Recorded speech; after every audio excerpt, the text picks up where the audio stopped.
The sinking in 1945 is still considered one of the greatest tragedies in U.S. naval history. The USS Indianapolis's remains were just recently discovered some 72 years after its loss, and they were discovered by an expedition team led by Microsoft billionaire and philanthropist Paul Allen. What they found is truly fascinating.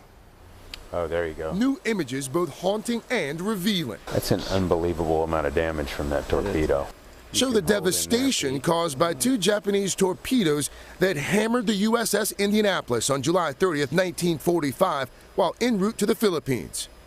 Look at that. The ship was carrying almost 1,200 men and had completed its top-secret mission to the island of Tinian, where it delivered components for the atomic bomb. The high-tech expedition that discovered the Indianapolis closes a tragic chapter of World War II history for the families and survivors of those lost at sea.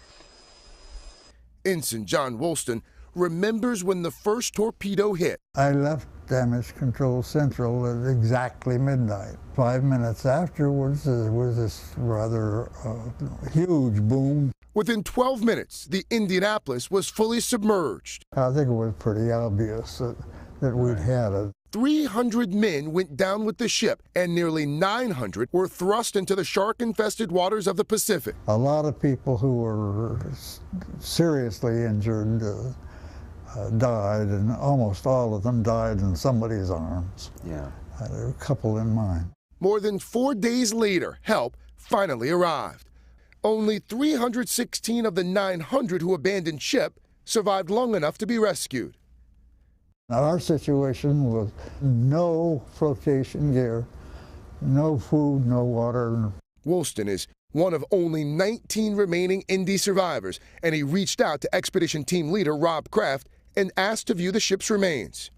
We suspect that she hit stern first, and it was the force that collapsed her. They watched a video of the Indy together on board another historic Navy vessel, the USS Battleship Missouri in Pearl Harbor. The bow went down faster, and the stern kicked up until it was very, very steep before it went down. Of course, I never dreamt that I would be able to see it. Even though the momentous discovery solves one of the biggest maritime mysteries of World War II, the exact location of the USS Indianapolis remains a secret. The wreckage will be preserved as a military gravesite to honor all the men who served and died on board the historic ship. The Indianapolis lies so deep within the Pacific Ocean, it's actually 1 mile farther down than the final resting place of the Titanic. Paul Allen's research team is not disclosing the precise coordinates of the ship's location, but they are authorized to continue to monitor that site in accordance with laws governing war graves. For more information on how to watch the live broadcast of the expedition, the USS Indianapolis Live from the Deep, go to today.com. The live feed, the broadcast, they start tonight at 10 o'clock Eastern, guys. Okay, Craig, thank you very much.